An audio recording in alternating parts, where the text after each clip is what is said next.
One of the most common types of quadratic equation problems is the throwing the ball in the air.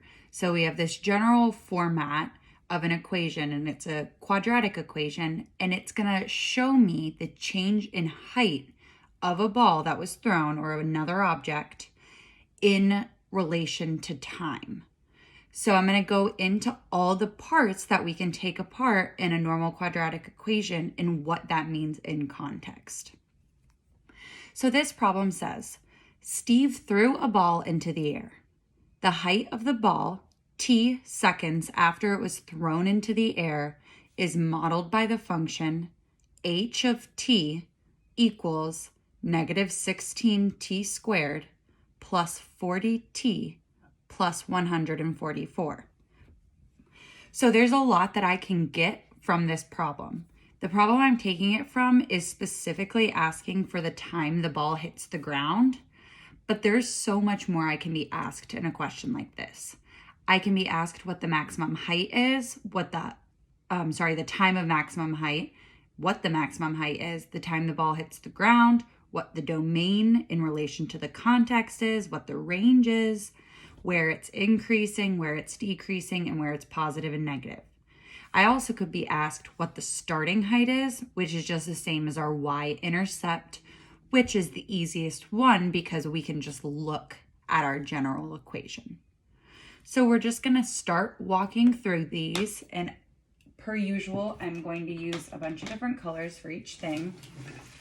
The first thing that I want to highlight is the starting height or the y-intercept.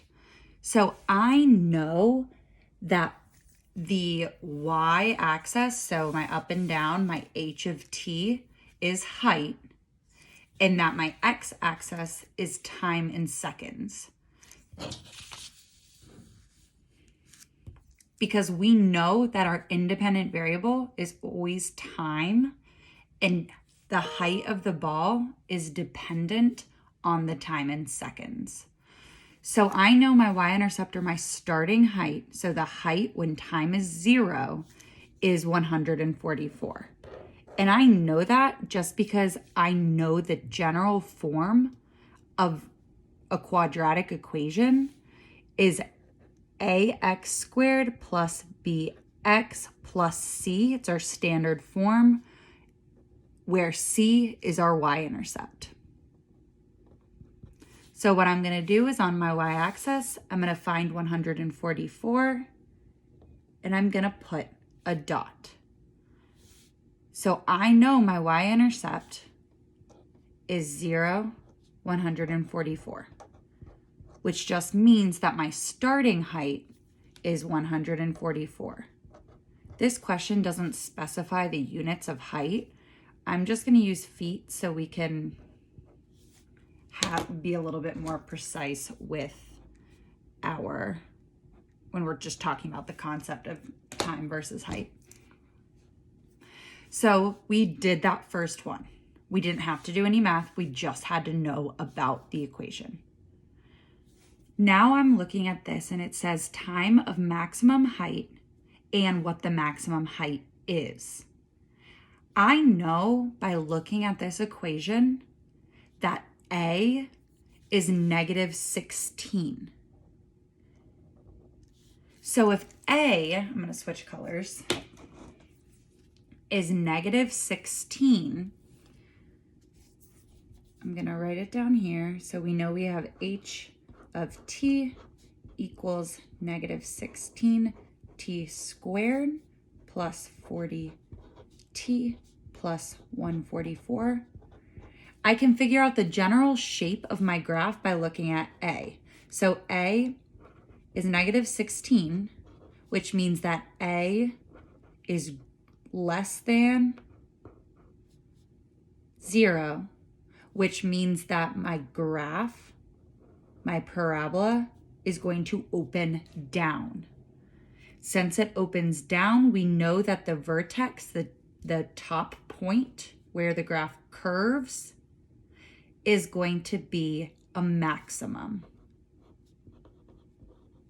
This maximum is also my vertex, and the X value is where my line of symmetry is. So we find a lot of information from knowing the value of the vertex. So in my vertex, the Y value gives me my maximum height,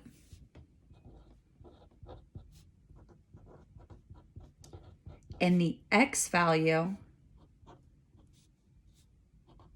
gives me the time at which the ball reaches maximum height.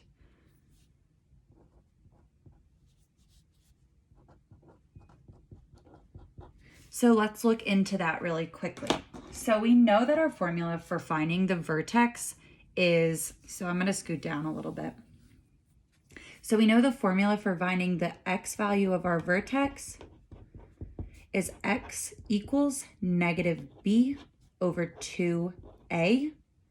We said we know A is negative 16. I know that B is 40. So I'm going to plug into my equation. I'm leaving blanks for the B and the A so I make sure I get my signs right. A, we said, is negative 16, so I'm replacing the A with negative 16, and B is 40. So we're replacing B with 40. The top becomes negative 40, and the bottom becomes negative 32. When we do this division out, we get positive 1.25. That gives me my line of symmetry and the X value of my vertex. I still don't know the Y value, so that is something that I need to find. But before I do that, I'm going to show you what we can do with our line of symmetry. So I'm going to find X equals 1.25. So right here. And I'm going to just draw a dotted line. I'm actually going to use the lighter purple so it doesn't confuse us with our actual parabola once it's drawn.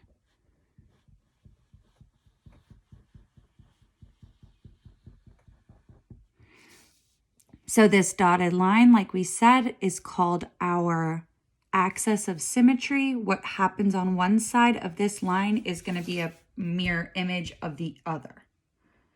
So finding my Y value of the vertex now, I'm going to just plug in this X value into my original equation. So my original equation is H of T, and we're saying that T, I'm saying X, sorry, is 1.25 equals negative 16, 1.25 squared plus 40. Uh-oh, I'm running out of space. 1.25 plus 144. Sorry about that. We're just going to use our calculator to plug this in. We have negative 16, 1.25. We're squaring that. Make sure you don't forget to square it. Plus 40 times t, which is 1.25, plus 144. And I get 169.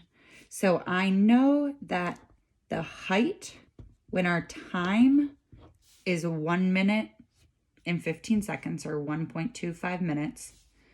Sorry, 1.25 seconds. Ooh, that was a slip up in talking because this is measured in seconds, is 169.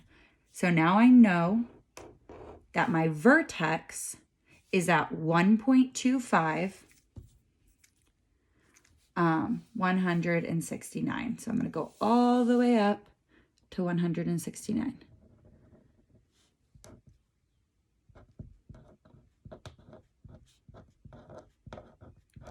So that is my vertex. That is the greatest value that of height my ball reaches. So now I know my maximum height in this situation is 169 feet.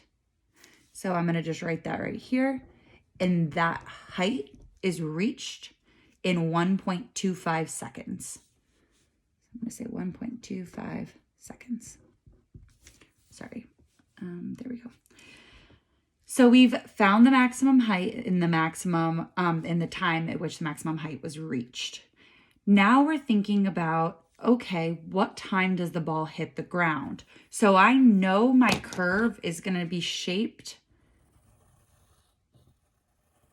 So I have part of it so far, right? Because I know it's going to be a curve and I know it's opening down. I know my axis of symmetry. So I can actually plot a point. If this point is 1, 2, 3, 4, 5 squares on this side of the axis of symmetry, then I know a y value at the same height will be 5 squares to the other side because we want it to make a mirror image. So then we have kind of a little bit more of our curve ready to go.